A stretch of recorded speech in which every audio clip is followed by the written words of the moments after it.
Okay. So the funding and when it comes to funding and sponsorship, we'll be discussing that. The next steps, booking your appointments, finding a way to settle in Ireland, especially for those that will be going to the likes of Cork and Dublin. Accommodation seems to be a challenge in those areas.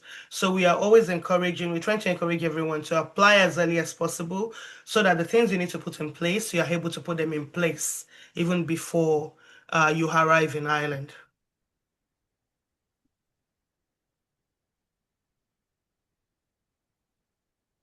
Okay, so usually in the past, our processing time for Irish visa has usually been within 6 to 8 weeks, like on average. But then, since our September batch and January batch, we've seen visa applications taking up to 12 weeks and even 14 weeks for some people. I think we still even currently have a visiting visa that we are yet to hear back from them. And the person submitted, I think, around July or August last year. So it's been almost 8 months now. So just to make sure that we know what we are getting into and we are preparing ahead of that. So for if you're going to be joining classes in September of this year, we are advising that by mid-April to mid-May, you're submitting your visa application. For people going to NCI, you would have gotten an email from Michael on the international office that specifically has put a deadline there that by the 30th of May, everyone coming to NCI in Ireland needs to have submitted their visa by then. So we're trying to work with a timeline of at least 12 weeks to 14 weeks.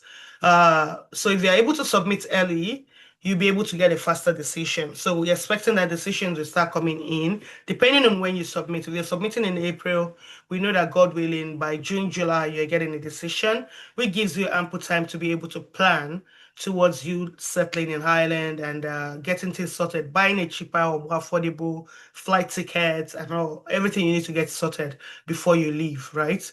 And then if you're submitting it around May, we are hoping and praying that before the end of August, you're able to get a decision because a lot of schools will be resuming from 9th of September to like 19th of September, thereabouts. And from history, like I said, we've been doing this for over 10 years. Some schools, if you have a visa approved after the registration time or registration deadline, you won't be allowed to come to Highland.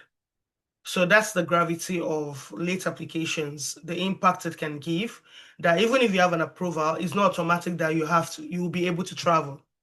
We've seen some people that have traveled, not our own clients anyways, that they've been sent back just because the school had resumed maybe a week prior before them arriving and they were not allowed to come or allowed to gain entry into the Republic of Ireland.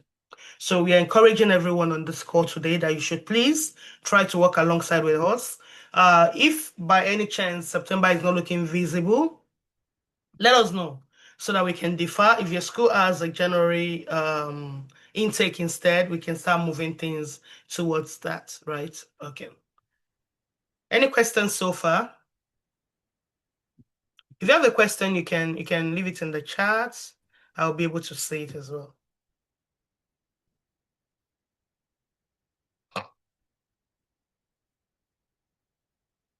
Okay, so like I've mentioned, why early application matters, being able to sort out your accommodation. There's very high rent in Dublin because we are competing with professionals working and living in Dublin. And we know like Dublin is like the Silicon Valley for Ireland. So you have a lot of tech guys that are earning a lot of money. Landlords wants to make more money as well. And you as an international student, you need to compete with that. So the earlier you're able to get your visa approval, the better for you to be able to find affordable rent and not just affordable, something very conducive, something closer to your school as well. Because when it comes to weather, they have a bit of winter, they have snowy periods, not like Nigeria. The weather is like very conducive all through the year. So if you're living very far apart, from where your school is. It might be very challenging when you have extreme winter because during extreme winter, buses might not run and something like that. So it's good that you're able to sort things out as early as possible. So somebody said, is it possible to get a deferral to spring after visa approval for fall? Okay, so when it comes to visa approval for Ireland, it's divided into two parts. So you usually would have uh, a very short approval in Nigeria. So that means when your visa is approved, on your the visa stamp on your passport, we only carry between 3 months to like 5 months. So that means depending on which intake you're going for. So let's say you have a visa approval for September, and you're now trying, you're going to DBS, for example. DBS is the only one that has an April intake. And you're going to DBS for a master's then there's a very high tendency that that visa would not be valid up until when you're meant to resume in April. So it's gonna be you probably would need to apply for a new visa. Even if you're going in January, oftentimes I think one of our students that went to SC Soto, Southeastern Technological University, her visa even had expired before they delivered it to her. So when her visa was approved, the date on it had even passed. So let's say you were getting your passport today, 26th of February. The date on that visa that they gave her expired maybe like 25th or something like that. So she had to send it back to Abuja, and then they had to put another date on it, which is like an extension of 1 week. And SCTU is one of those schools that don't allow you to arrive late. So she only had a very, very small window for her to be able to resume so that that visa does not go to a waste. So depending, let us know what your plans are. If you are likely to defer, it's better that we defer and then apply for visa. Don't get a visa approval and then defer because not all schools are available at the next intake. Who fills the visa form? The Avatar. We fill it on our own end. We fill it on our own hand. So if you don't want, okay. I'm assuming because this fall and winter thing is like an American slogan. So I'm assuming you mean you don't want to go in September. If you don't want to go in September, if you have an offer already, we can always check and see. Okay, you're confusing me now. I want to go in September. No, I want for okay. So if you want to go in September, yeah, so just listen as we progress for what you would need to submit and try as much as possible to submit your visa before the end of May. Yeah. So I'll carry on from here now. So late arrival risk, I've mentioned that as well. I've given examples, possible referral, deferral, or refund. So that's always an option as well. So if there's visa refusals, you can always get a refund from your school. Even if your visa is approved and you're unable to join classes, maybe because your visa came late, there should be a genuine reason, basically what I'm saying, right? The school definitely will refund your tuition. Some schools will deduct their processing or whatever administrative charge, and that might range from maybe around 500 euro to like 1,000 euro. That's if your visa had been approved and you're asking for a refund. So, but you won't get a refund in Ireland though. So once you travel, that refund bracket is gone. So if you want to claim a refund, that will be even before you travel. Our refund process takes like 6 weeks to at least 10 to sorry, from minimum of 6 weeks to as much as 10 weeks, most times. Okay, I'm going to move on to what will be required of you as an applicant for your visa. So these things might vary depending on what qualification you currently have and what program you want to go for. So at the end, because I'm recording this, at the end, I will stop the recording and then we can now go through individual questions that would have as it applies to everyone, right? So, okay. So your passport, a valid passport, we encourage that you have a longer validity on your passport before you submit. So that means for people that have a passport that will be expiring maybe around October of this year or November of this year, we are encouraging you to please try to get a renewed passport before we even apply for your visa. So that's very important. Like I said, I mentioned earlier, the visa duration on for Ireland in Nigeria is very short. The long one you get when you get to Ireland. So you're meant to get your residence permit card on arrival in Ireland, and that will require that you're paying 300 euro. So you only have that short one for you to be able to move and travel.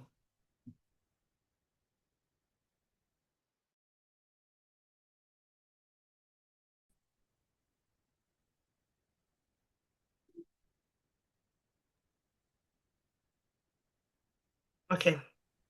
Hello, sorry, can I ask a question? You mentioned something about 300 euros. Please, Yeah. I didn't So when get you it get a visa in correctly. Ireland, the visa stamp only carries like 3 to 5 months, right? So when you get to Ireland, you need, because you have to travel, you have to, if you want to travel anyways, and you need to have a valid permit, even while you're studying. So you'll get a biometric card in Ireland. You're meant to apply for that. And that would cost additional €300 when you get to Ireland. Are we clear on that? Okay, yeah, thank you. Okay, you're welcome. Okay, the second thing you would need is your birth certificates or birth attestation. So usually the acceptable one would be the ones issued by the NPC. So this is the tricky part. Your birth certificate should not be something you're collecting maybe 2 years ago or 3 years ago, or maybe 4 years ago or 5 years ago. If there's a reason why you're using a recent birth attestation or birth certificate that is recently issued, and I'm talking anything within the last 0 to 10 years, because everyone on this call, I will presume we're older than 20 years. So if you're unable to present your birth certificate issued at birth, then there should be a genuine reason why you're unable to do that. And there should be a legal backing to it. So in cases of maybe it was lost, there should be a police report, there should be an affidavit, a sworn affidavit backing it up as well. So let us know. Send us an email, send us copies of the ones you have ahead so that we're able to clarify on that and say this is not acceptable. This is what you need to get, right? And then we have a bit of contact we can share with you for that can help you fasten the process on if you need to get a better attestation. The same thing would apply for people that are using sponsors, depending on the relationship of your sponsor, relationship you have to your sponsor. I mean, so that might be required. So in cases like this would be if you're using a sibling as a sponsor, you would need to present your own birth certificate. They would need to present their own birth certificate as well. That establishes that at least you both share at least one parent. So, in cases of step siblings and all that, so you need to share at least one parent, and your birth certificate would be the proof that establishes that. Thirdly would be your O-level result is required. For people that have HND and going for BSc top-up programs or higher diploma programs, both transcripts and certificates of your HND will be required. For people going for master's program, if you have a current only a bachelor's degree, both your original transcript and your certificates will be required. If you have an MSc as well, definitely you can declare depending on what the circumstances are. Sometimes we are silent, but then if you have a gap period, we normally would put that into consideration so that it reduces the number of years of your gap period. So a gap year is usually defined as the last time you went to school or graduated from your last academics to now that you're trying to go to Ireland for further studies. So even if you've been working in between, they don't consider those periods. So there's still a gap year in between your last academics and your now future or intending academics, right? So those gap periods needs to be established and backed with legal proof. So NYC certificate as well covers for a period of 1 year, right? So that's a gap period that you need. So your NYC certificate will be a proof covering that period. If you've not served, you might want to present an exemption letter or a proof of employment that showed that you were engaged in that year as well. English proficiency test, while it is not required for most schools, it is very, very important when it comes to visa processing. So that means anyone is acceptable by Ireland, but you need to present a valid one. So no English test should be more than 2 years. Duolingo is acceptable. We normally advise that people do that because it's more affordable and you can write it or do it in the comfort of your home online. IELTS British Council is accepted. The IDP one as well is accepted. It can be the academic one, it can be the general one. Both are acceptable. Pearson test of English as well is acceptable. TOEFL is acceptable as well. So depending on the school requirement, if your school does not require it, and you're only using it for the visa application parts, if you're going for Duolingo, we normally advise that you score not less than 100 for Duolingo. For IELTS, if you're going for a master's program, your aggregate overall should not be less than 6.0.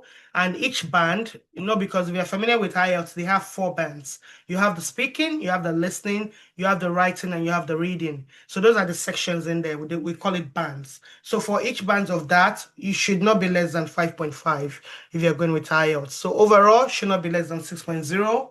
Each band should not be less than 5.5. For Pearson Test of English, minimum score usually is between 55 and 60 overall. And then individual sections as well should not be less than 55. And like I said, try to make sure that it's still within the 2 years date range. So additional things that will be required of you as an applicant would be your proof of work experience. So anything you've done from when you finished WAEC, you would need to account for every year in between. So if you have, we normally would have people that finish WAEC and then they struggled a little bit, maybe a year or two or three before they eventually got admission into a polytechnic or into a university. Those periods need to be accounted for. So sometimes people go through apprenticeship, they were learning a trade. You should have a proof that backs it up. Maybe you've gone for ICT training. You should have a certificate that backs it up. And your certificate should clearly state the duration of the program that you have done so that we are able to know how to cut down on the gap year period and all that. So for every work you've done from when you finished your WAEC up till date, there should be a proof. This could be in form of contracts, this could be in form of pay slips, and this could be in form of employment reference letters. So those things will be required. So let's say, for example, you left a workplace, however, you don't have a cordial relationship with them, or the office has even closed down, they're no longer in business, but you have the employment contract that they gave you at that time. You should be able to present it just to establish proof of that work period. So, like I said, employment letters, payslip, and all that will be required. So for your current job role, if you're currently working or engaged professionally, you would need employment letters. So employment letters would be for people that have been working with an organization for more than a year. So we need to reaffirm or reconvince the visa officer that you're still in that employment. When you joined, your employment letter should be on a letterhead, definitely, and it should clarify when you joined the organization, your job role at that time. If you have had promotions over the years, they need to state it as well, and to confirm if you're still currently engaged with them.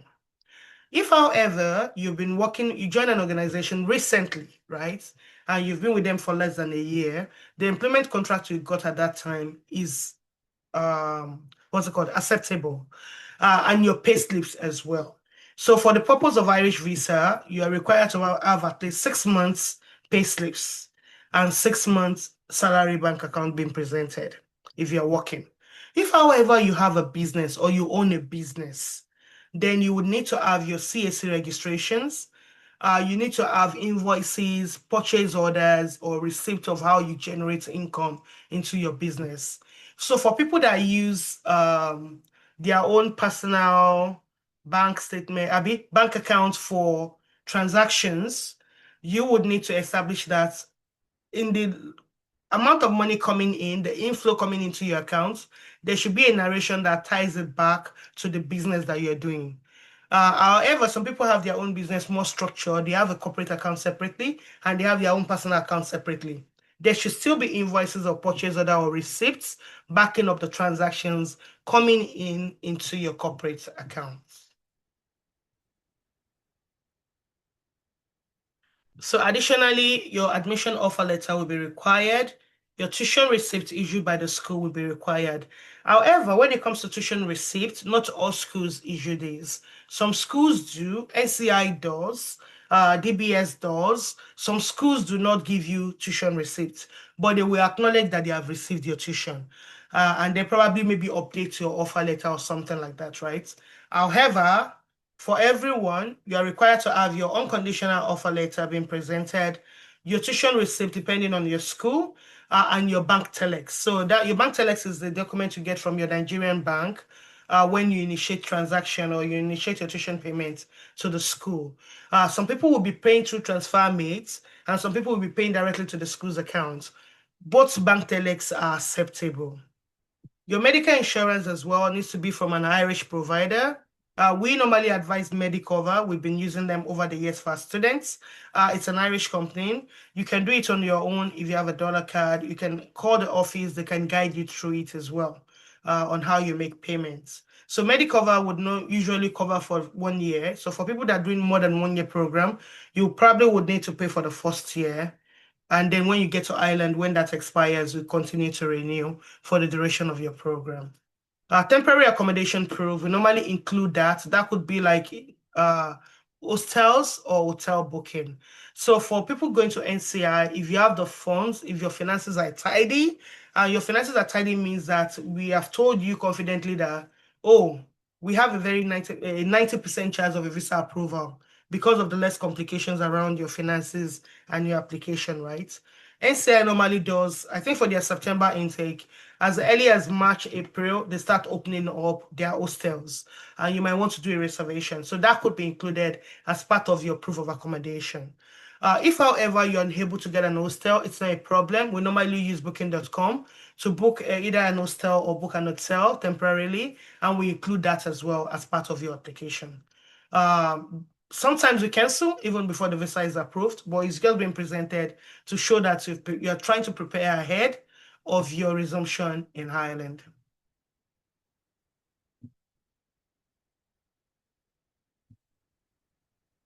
Okay. So I would answer a few questions and then I'll go to the financial parts.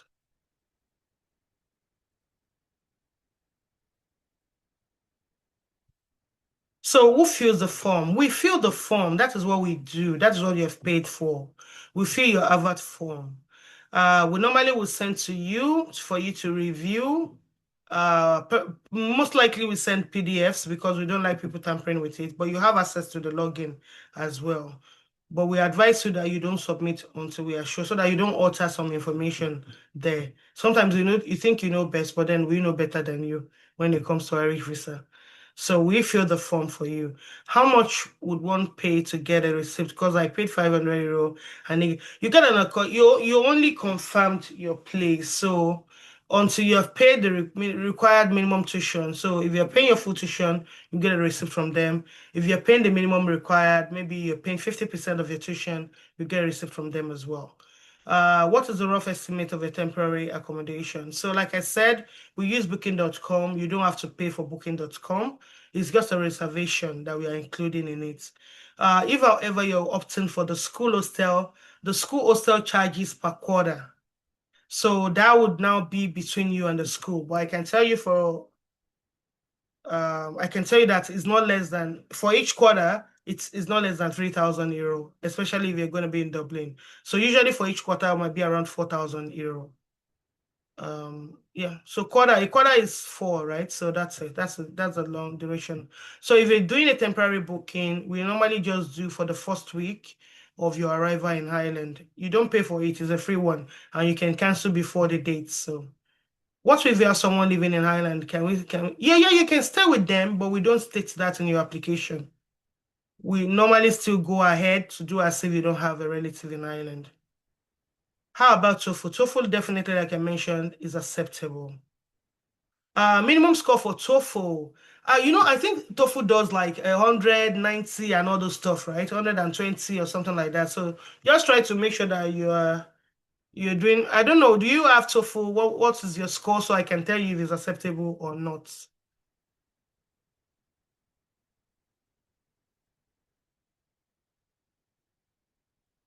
Okay. So this part is a very, very essential part. That was why I answered the questions before we start this part. So I want everybody to be clear. If you have questions, leave it in the chat box. And then when we're done with this part, I will address it. But I want us to be very, very patient to understand me carefully when it comes to this part. So your 6 months bank statement is required. And that would be either your personal account or your salary account if you're working. If you have a business, that would include your corporate account and that would include your personal account if you have two separate ones. If you're only using one account, then it would include it.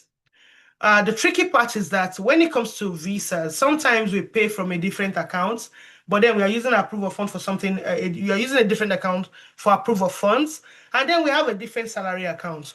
All those three accounts will be presented. So try as much as possible to make sure that your funds are not scattered everywhere, right? So, or speak with us, arrange a one-on-one with us. So we are doing this ahead so that we don't get shockers when we get to visa stage, right? Because at the visa stage, if you have paid your tuition from a random account or from a random person or from someone, that person automatically becomes a sponsor. And that might be someone you're not even related to, right? So carry us along even before you pay your tuition. Let us know where your funds are coming from, right? Let us know where you're getting your funds from. Let's know if it's acceptable, and then we'll work with you to know how we can make it or arrange it to look very official, and you have the necessary supporting documents to back it up to ensure that you're getting your visa approval. You don't want to spend 12 weeks or 14 weeks waiting for a visa that at the end of the day will not be approved. So that's why we are trying as much as possible to do this ahead. And even for those that don't have an offer yet, it will really, really, really help you in knowing if Ireland would work for you or not. So the reason being that when you're going to the UK, for example, UK does not care where your money has come from. All they want to see is a 28 days bank statement that you need 40 million. 40 million has been in this account for 30 days. When it comes to Ireland, every amount of money that comes into your account from your salary, let's say your salary is 150,000 per month. 150,000 per month, you need your pay slip to back it up. And any amount on top of that that comes into your account. So that means you're getting 200,000 from someone, 500K comes from someone, a million comes from someone. You need to present proof of what that money is for or the purpose of the funds. So sometimes I see people that do crowdfunding, right? Maybe some people do cryptocurrencies. Cryptocurrency, we can't even know. There's no how you can print your dashboard or your statements that would carry your name. No. Some people use PiggyVest. All those things are not acceptable when it comes to Ireland.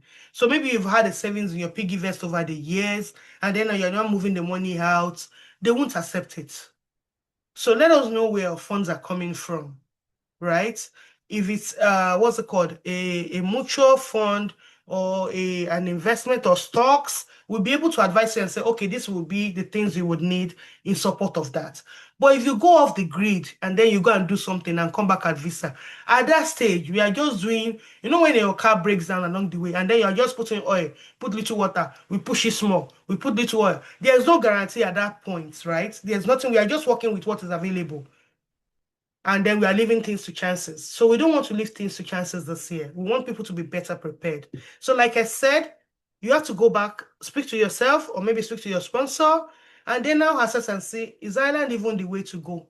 Or let me look for another country to go by or go with, right? So for those that don't have offer letters yet, this will be like an eye-opener for you of things that will be required for Ireland. Ireland is a very great country, but their visa process is very, very tedious. So you need to be very, very prepared to know what you're getting into before you get into it. Like I said, the UK only needs 30 days. Your school will request for 30 days before they give you your CAS. And then you need 30 days again for the bank, for the visa application process. And then within 4 weeks, you get a decision from the UKVI, right? For Ireland, that thing will spend 12 weeks with them. So we need to know where your funds are coming from. And that is why we normally don't advise people to use POF, this proof of fund, these people that finance bank accounts or something that borrow people money to put in there, because we never, we can't even explain where that money has come from. Number one, that's number one. Because for every money that comes into your account, there should be an explanation for it. And you don't want to put some money there and the money has been sitting for 6 months before you apply for visa. And then maybe after another 4 months or 3 months for you to wait for the visa decision to come through. It's not worth it. So let us know how you want to work around your finances. I normally do one-on-ones as well. You speak to Toby, they'll go through my calendar and I confirm. And then we fix a day. We can speak to you. We speak to your sponsor as well to know what is expected of you. So like I mentioned, your 6 months bank statement will be required. If you are not working, that will be your personal bank statement that will be required for 6 months. If you are working, you have a separate one. Maybe you have a savings somewhere, and then you have a salary one somewhere, and your savings account will come into play, or you are likely to move funds from your savings account into your salary account, or salary account into savings account, vice versa. Both accounts will be presented. If you have a business, your corporate account and your personal account would be presented, and that will be for a duration of 6 months. If you have paid your tuition from another account, that account as well will be presented. A statement from that account will be presented as well. So that's why we try to make sure that people narrow things down so that you don't have too much bulky documents, right? Because we won't be there to sit down with the visa officer to explain, oh, this one is where my tuition went from. Oh, this one is my savings account. No, your documentation will speak for you. And if they have to attend to 10,000 applications and you are presenting 500 pages of bank statements, nobody has that time because it's paper. It's not like a digital thing that you can flip through. So we try as much as possible to advise that you make sure that things are moderately and professionally presented, right? So like I mentioned, your source of funds must be declared and backed up with proof. I can receive 10 million and I claim, oh, somebody gifted it to me. What's the name of the person? Why is the person giving you gifts? How are you related to this person? All these things will need to be provided. The person that gifted you might need to even write a letter and present their ID as well, so that they are not on the list of money launderers or something like that, right? So those are the things that Irish visa requires. So depending on your school, minimum tuition would be 6,000 euro. So we've put it at 6,000 euro because the embassy requires at least 6,000 euro. So schools, sometimes you have tuition that are like maybe 10,500, and then your school is saying, no, you can pay 50%. You know, when you have 10,500, your 50% will be like 5,250, right? So it's still less than what the embassy requires to see as minimum. So you need to opt your deposit to at least 6,000 euro. If your school is 14,000 and you're paying 50% upfront, especially for people going to like TUD, you have to pay your at least you've paid your 7,000, it covers and meets up with the requirements established by the visa office. For other schools, full tuition fees are usually required. I would say at least 85% of schools in Ireland require full tuition payment before you apply for your visa. The likes of UCC will even tell you before this particular date, your tuition must have been completed at a go. Usually before, and that is how we, over time, people have mismanaged things, right? Usually before we advise people, oh, if you have 5,000 now, you can pay that, and then maybe a month down the line, you pay another one or something like that. But now, a lot of schools want your money at a go, right? So some schools require full tuition, some schools allow partial tuition. But all in all, you need to know that the minimum required payment you need to have paid towards your tuition, according to the visa office, is 6,000. So schools have their own individual rules. Embassy has individual rules. So in the case a school is asking for full tuition and you are saying, Shebi embassy said it's 6,000 I have to pay. No, the school one supersedes the embassy at that time, because the embassy is aware that this school requires full tuition payments as well. So the 6,000 minimum deposit is based on if your school allows flexibility around your tuition payments. That will be the minimum you must have paid towards your tuition. So if you have paid your full tuition, your proof of funds at the moment will be 10,000 euros. If you're using a sponsor and you've paid your full tuition, we normally advise that your sponsor has extra funds available, because the expectation is that when you're leaving, they are giving you access to that 10,000 euro you need for your living expenses in Ireland. So they themselves should have something left for themselves, right? So parents, depending on what their income is, this 15,000 is not like written in gold or something like that, or written on a rock. It depends on what your sponsor's monthly income is. Some people earn as much as $4,000 every month. So if they are presenting a proof of fund that is like 12,000 or 13,000 euro at that time is acceptable because in a couple of weeks or so, they have another income of $4,000 coming in, right? But in cases where you're living, what's it called? You're using your spouse as your sponsor or something like that, or your spouse is sponsoring you in that regard, they should have a bit of money left for themselves as well, depending on what their income is. So sometimes we have husband is traveling, the wife is in Nigeria with 2 kids, right? And then maybe the wife is earning like 100K every month or so. In this case, we advise at least a closing amount of 15,000 because you want to have a soft landing that and give the visa officer a conviction that when you get to Ireland, you are going with your 10,000. Your family are not going to be struggling while you're away. So that 5,000 bracket or balance left after your proof of funds or living expenses has been deducted when you're leaving after visa approval. The 5,000 gives your family a soft landing for them to be able to cope, right? They don't want people to come to Ireland and request for public funds. They don't want you to come and then you breach your work requirement based on your visa because as an international student, you're only required to work 20 hours during the term period. So that means during the academic calendar period, you are only entitled to work 20 hours. And they don't want people to say, oh, I have a family to feed back home. Now you're doing 40 hours instead of you concentrating on school. So you are breaching your visa rules and regulations. So they don't want that to occur.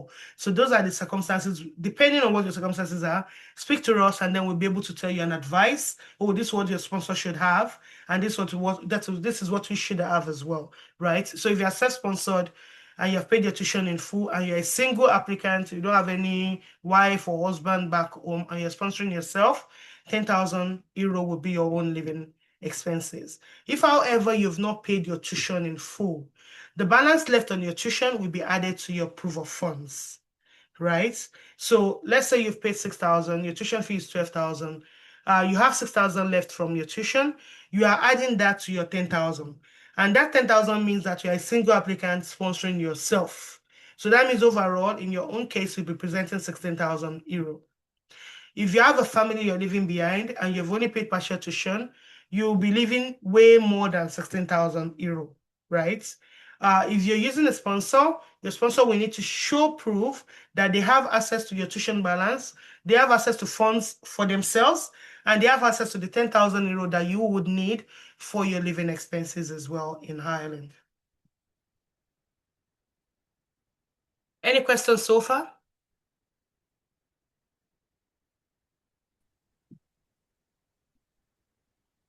All right, good day, a bit of question, please. Just a clarity.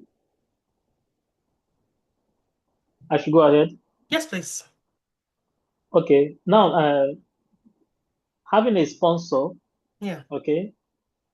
Now, my tuition fee, the full tuition fee will be leaving from the sponsor's account. Okay. Okay. Now, do I need to also present my own 6 months bank statement too Yes, with please. that of my sponsor? Yeah. While you're using a sponsor, the embassy does not necessarily require that you have one huge money in your account, but your bank statements are required as applicants. Anyone above the age of 16, so far you have a Nigerian bank account, you are required to present your bank statements for visa purpose. Yeah, thank you. You're welcome. So I have 2 questions here. Someone said, for the account used to pay the tuition fee, do you need to present a 6 months bank statement? It depends. It depends on what type of account this is, right? And then what is your plan? Which one is going to be for your proof of funds, right? So it depends on how this account, are you just opening it for to pay tuition? Why are you opening it to pay tuition? So let's say you just, or maybe this bank has a better rate, or maybe this bank is processing FX faster than other banks, and you've, because of that, purposely opened a new account with them, right? Just to pay for your tuition. We understand, right? Everybody understand that this is a new account. Then you are only presenting maybe the 1 month of when you pay that tuition alone. So that circumstances are very variant. So you might need to speak to us to give us more context, right? So somebody is asking as well, if a sponsor, if using a sponsor, do I need to present a 6 months bank statement for both my account and that of my sponsor? So yes, like I answered. So separate account for FX. Lawrence, we might need to speak to Toby. This is very vague. I'll just wait until we are done with this so I can stop recording, and then I'll be able to answer comprehensively. Can a joint investment account of a sibling and a husband be used for sponsorship? Investment accounts, is it like a fixed deposit or just, I don't know. So hold on, let me finish this and then we now go comprehensively into this because I won't want you to share too much confidential information on a recording. Yeah. Okay. So for sponsors eligibility, so we are going to cover here who can be your sponsor and who cannot be your sponsor. And if somebody is going to be your sponsor, what will be required of them, right, in support of your application? Because at the end of the day, like I said, your documents will be the one to speak for you at the point of visa application. So definitely your parents can sponsor you because you still carry their name. In a case where you've married as a female and you've changed your name, you would need to present your marriage certificate, all those documentation, newspaper declaration establishing that name change will need to be presented as well. Especially because your credentials has probably carries your maiden name, and now maybe your international passport carries your married name or marital name. You would need those supporting documents to back it up as well, right? So yes, parents can sponsor you. Your spouse can sponsor you as well, either as a male or a female. While we usually would have more male or husbands sponsoring their wives, we definitely have had a couple of people who are females who sponsor their husbands as well. So your spouse can sponsor you, like I mentioned earlier, marriage certificates, things that show that you are legally married would need to be presented. Your boyfriend cannot sponsor you, your girlfriend cannot sponsor you. Your friends cannot sponsor you. Your siblings can sponsor you. Like I mentioned earlier, both of you will need to present a legal NPC birth certificate that establishes that you share at least one parent. Employers can sponsor. However, this is a very, very tricky and a very dicey one. You can be with an employer for like a year or two, and then you are saying they want to sponsor you. In what regard, and why are they sponsoring you, right? What impact will you be bringing to them or to the organization if they are sponsoring you? Because we are spending over 20 million or so on your tuition, right? So, and for a company that maybe your salary has been maybe 200K, and then all of a sudden you're saying your employer want to sponsor you. In what regard is this relationship? How are we benefiting from each other? What's the impact of that sponsorship on the company, right? And in what regard are they going to use their personal account? Are they using the corporate account to sponsor you and all those things? So those will need further discussions. But we've had in the past someone that used to work for an NGO, but he has been with them for like 12 years. His salary has mostly been like stipends. But because of the contributions he has made, he has gone for crusades with them out of the country, more on volunteering, and he's been with them consistently for 12 years.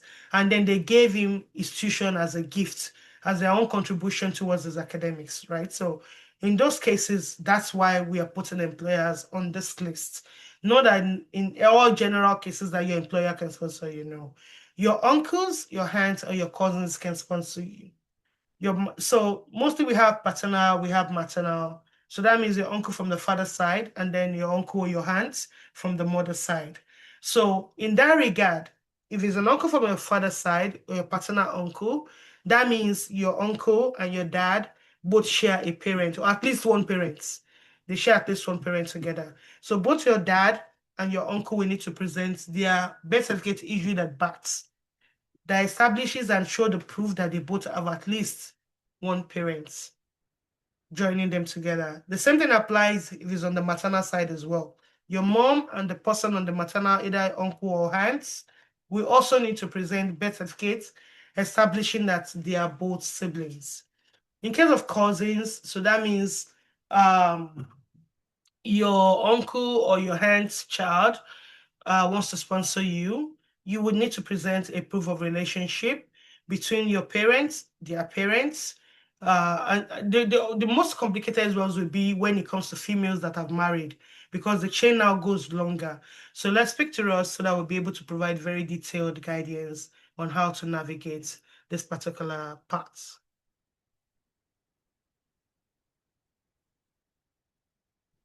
So from your sponsor's end, a lot of things that apply to you will also apply to your sponsor, depending on the type of relationship you have with them. But on the generic one, they will still need to present their valid ID.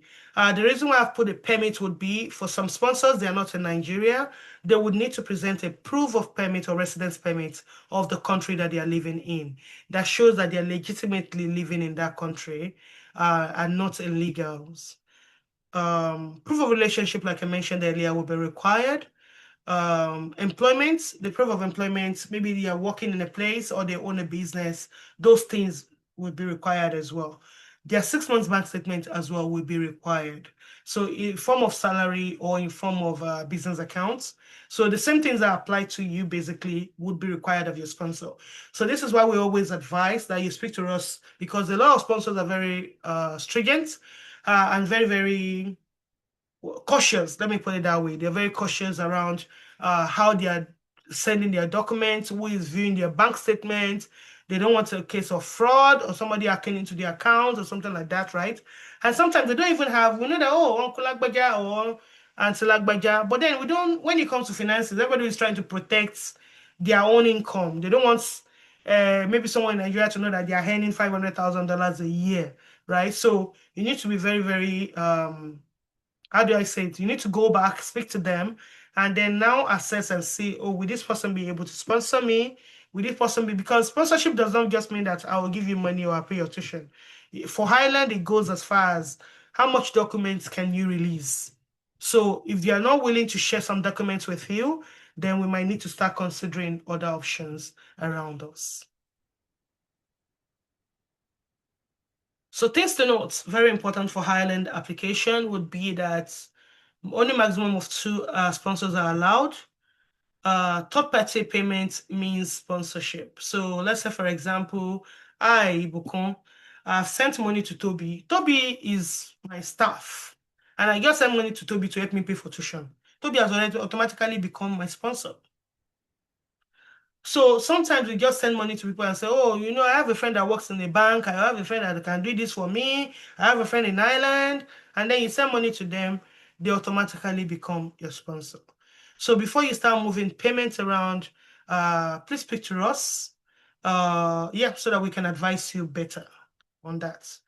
So honest travel history declaration is very, very important when it comes to Ireland. We've had a client in the past that got a ban. This person was even given a very good chance. We had gotten an email from the embassy. He had gotten an email from the embassy saying he did not declare a previous UK refusal. And I was like, oh, okay, this is a good one. Oh, we wrote an apology letter. We included the refusal letter and all that. And I asked him, do you have any other refusals so that we can even mention it here and say, oh, I'm sorry, it skipped my mind. I also have from here and that. And he said, oh, no, no, that's it. And apparently this person had gotten a visa refusal to visit Thailand before. He has gotten a refusal.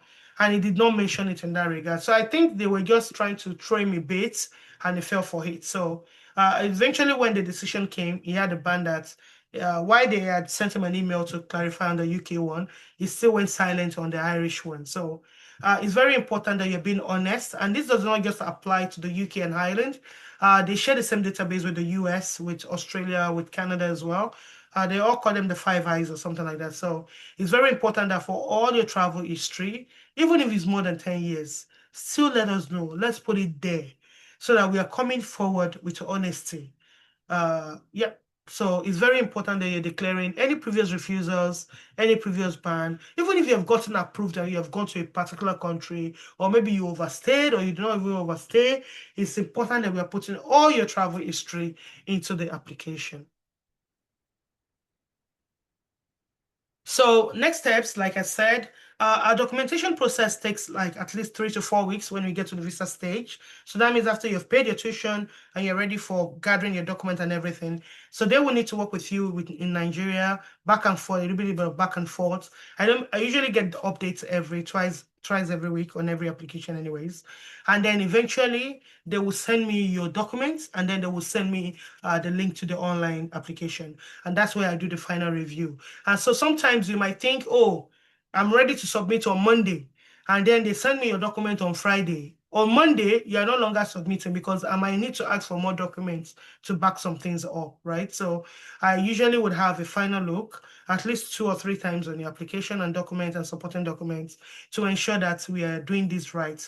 The reason why we are very, very skeptical to ensure that at the first instance we're getting a visa approval is not just because of the duration it takes to get a decision, which is a long period already. The visa appeal for Highland is very, very stressful.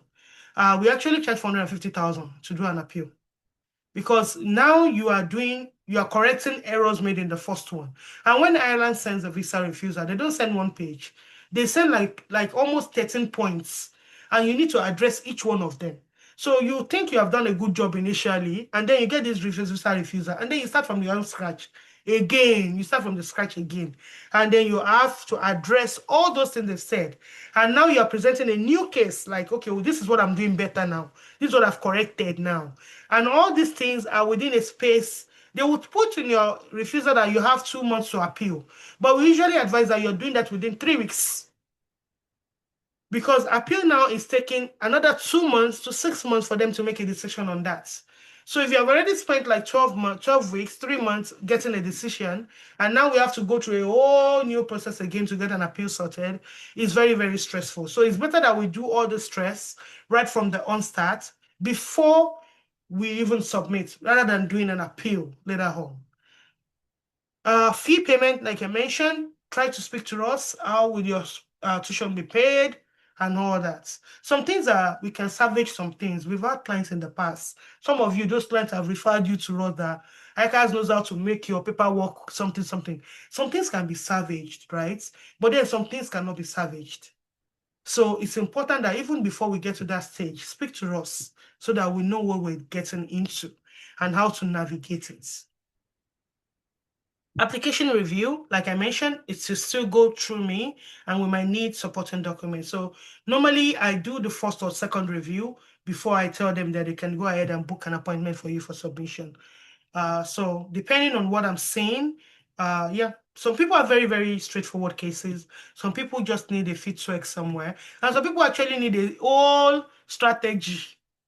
So when we're submitting, so it's important you're working with us. We are here for you, you're here for us. Without you, we will not be existing. And we are also here to help you as well to achieve your dreams. So we are not the enemies. We're trying to make sure that what you're looking for, you're able to get it in a very smooth process. Submission and monitoring, the Highland Embassy now has a way for you to always check for updates on your visa after submission. And Toby will definitely go through that with you when you get to that stage. So I'll round up here. Thank you, everyone. You have our phone number and all.